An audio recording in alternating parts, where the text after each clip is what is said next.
Hello friends, welcome back to my channel sparkling stars. आज आपण Gudi Padwa special puran poli बघणार आहोत.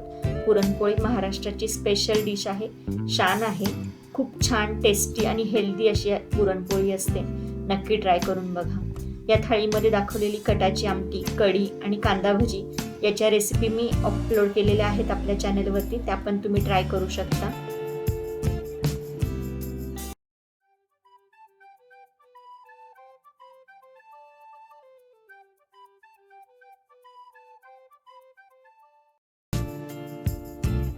पुरणपोळी बनवण्यासाठी हरभऱ्याची डाळ लागते. 1 पाऊल हरभऱ्याची डाळ घेतली मी.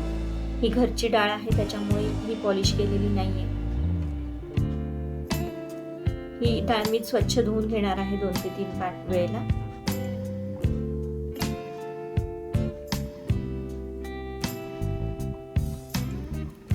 ही स्वच्छ धुवून घेतलेली डाळ मी कुकरमध्ये घालतेय.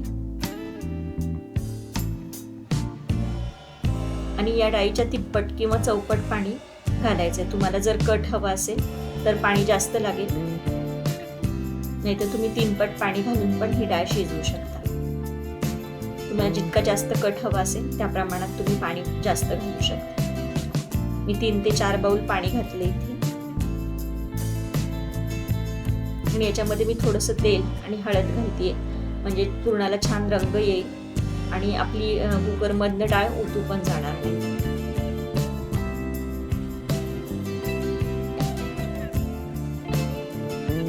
तर कुकरचं झाकण लावून मी याच्या 4 ते 5 शिट्ट्या करून घेणार आहे मीडियम गॅसवरती.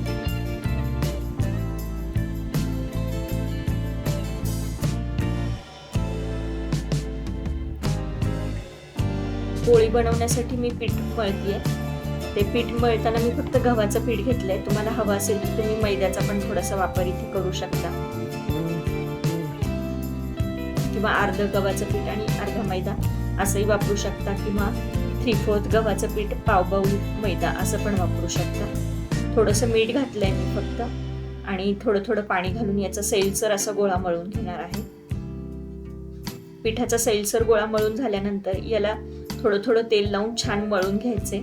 एक 4 ते 5 मिनिटं मळून घ्यायचे, म्हणजे पोळ्या छान होतात. कुकर लावला की लगेचच आपण पीठ मळायला घ्यायचे, म्हणजे पुरण होईपर्यंत आपलं पीठ छान मुरतं. आपलं पीठ छान मळून झालेलं आहे. आता आपण हे झाकण ठेवून रेस्ट करण्यासाठी ठेवून देऊयात. आपला कुकर झालाय, त्याची वाफ गेलीये. डाळ शिजले का ते चेक करूयात आपण.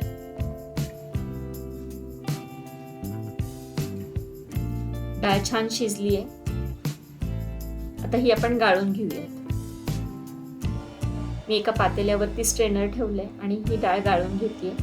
यातलं सगळं पाणी काढून घेतेय.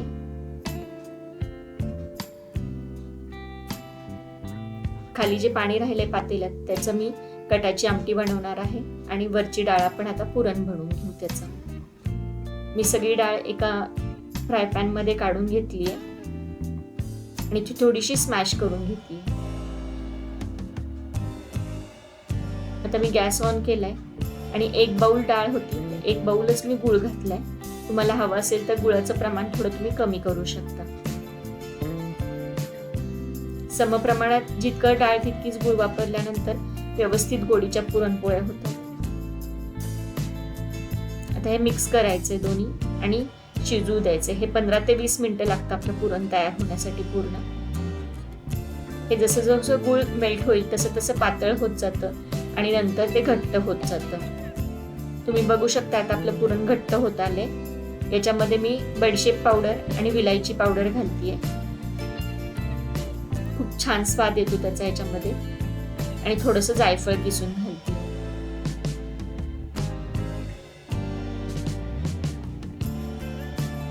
मीडियम हीटवरतीच आपल्याला पुरण शिजवून घ्यायचंय. छान मिक्स करून घ्यायचंय सगळं आणि 1-2 मिनिटं परतून घ्यायचंय. तुम्ही बघू शकता आपलं पुरण व्यवस्थित घट्ट झालंय. पुरण सगळं एकत्र करायचं आणि त्याच्यामध्ये चमचा रोवून ठेवायचा. जर तो पडला नाही तर असं समजायचं की आपलं पुरण तयार झालेलं आहे. तुम्ही बघू शकता आपलं पुरण थोडंसं असून सुद्धा आपला चमचा व्यवस्थित उभा राहिलाय. आपलं पुरण छान तयार आहे. आपल्या पुरणाला व्यवस्थित चट बसलाय. आता आपण हे गरम असतानाच वाटून घ्यायचंय. तुमच्याकडे पुरण यंत्रण असेल किंवा जाळी असेल त्याच्यामध्ये तुम्ही हे पुरण वाटून घेऊ शकता. मी पुरण यंत्र घेतले, त्याच्यामध्ये सगळं पुरण टाकणार आहे आणि वाटून घेणार आहे. आपलं पुरण छान वाटून झालेलं आहे. खूप सॉफ्ट आणि मऊ असं छान पुरण झालंय आणि आणखीन घट्ट झालंय. आता हे थंड होऊ द्यायचंय आणि मगच पोळ्या करायला घ्यायच्यात. आपलं पुरण थंड झालंय. आपण पीठ पुन्हा एकदा मळून घेऊयात एखाद मिनिटभर. आता याच्यातनं छोटे छोटे गोळे घ्यायचे. पिठाचा एक गोळा घ्यायचा आहे आणि जितका पिठाचा गोळा घ्याल तितकाच पुरणाचा पण गोळा घ्यायचा आहे. तुम्ही बघू शकता व्हिडिओमध्ये. आता याला कोरडं पीठ लावायचं पिठाच्या गोळ्याला आणि त्याची छान पारी तयार करून घ्यायची वाटीसारखं.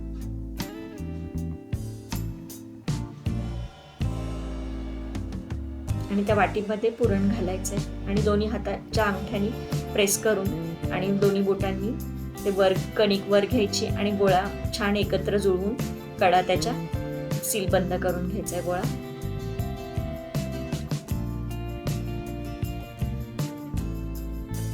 आणि नंतर एकसारखं सगळीकडे प्रेस करून घ्यायचंय आणि कोरडं पीठ लावून लाटून घ्यायचंय. असं प्रेस केल्यामुळे किंवा हातात पण व्यवस्थित सगळीकडे प्रेस करून घेतल्यामुळे पुरण शेवटपर्यंत कडेपर्यंत जातं.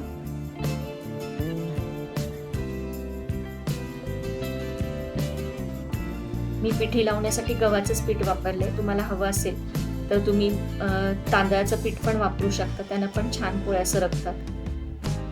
दोन्ही बाजूनी पोळ्या लाटून घ्यायच्यात. एकाच बाजूनी नाही लाटायच्या, म्हणजे त्या छान मऊ आणि व्यवस्थित होतात. नाहीतर एका बाजूनी लाटली तर एका बाजूनी जाड आणि एका बाजूनी पातळ अशी पोळी होते. तुम्ही बघू शकता आपली पोळी छान लाटली गेली आहे. पुरण दिसतंय सगळीकडे व्यवस्थित. मी तवा गरम करायला ठेवलाय. तवा मीडियम गरम झाला की त्याच्यावरती थोडंसं तेल किंवा तूप घालून घ्यायचंय आणि मग पोळी टाकायची आणि मीडियम गॅसवरतीच पोळ्या भाजून घ्यायच्यात.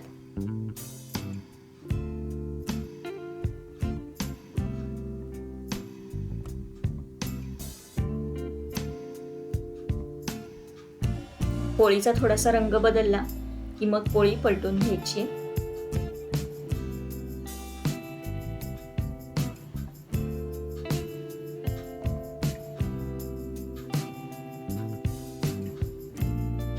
दोन्ही बाजूनी थोडी थोडी भाजल्यानंतर याला तूप लावून घ्यायचंय किंवा तेल, तुम्हाला जे आवडत असेल ते लावून तुम्ही भाजू शकता.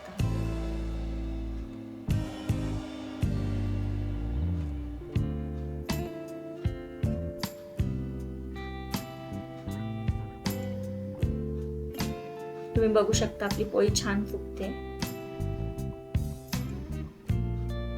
पोळी खूप नाजूक असते, त्याच्यामुळे हात किंवा उलताना लागलं तरी पोळी फुटू शकते आणि त्याच्यामुळे फुगूच शकत नाही. पण याचा अर्थ असा नाही की पोळी छान होत नाही.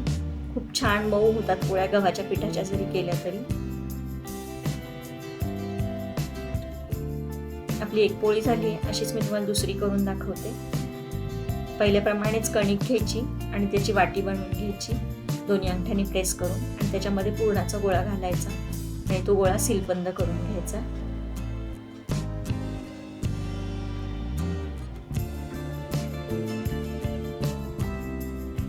पुरणपोळीमध्ये हा उंडा व्यवस्थित होणं ते पण खूप महत्वाचं आहे. दोन्ही हाताने चपटा करून घ्यायचा आणि व्यवस्थित दाबून प्रेस करून घ्यायचा, म्हणजे शेवटपर्यंत पुरण जातं आणि कणिक कोरडं पीठ लावून याला लाटून घ्यायचं.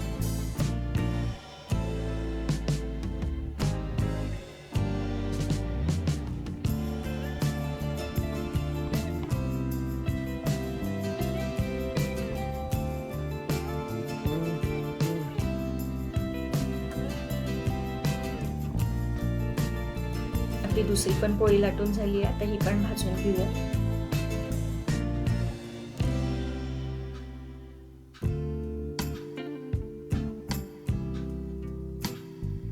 रंग बदलला पोळीचा की आपण पोळी पलटून घेणार आहोत.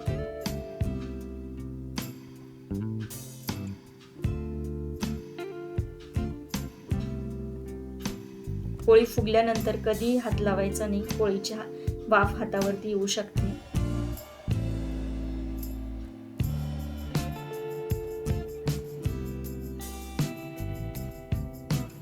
दोन्ही बाजूनी तूप लावून छान खमंग खरपूस अशी पोळी भाजून घ्यायची.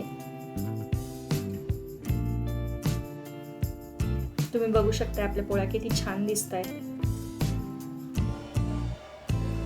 आणि चवीला पण त्या तितक्याच टेस्टी होतात. नक्की ट्राय करून बघा.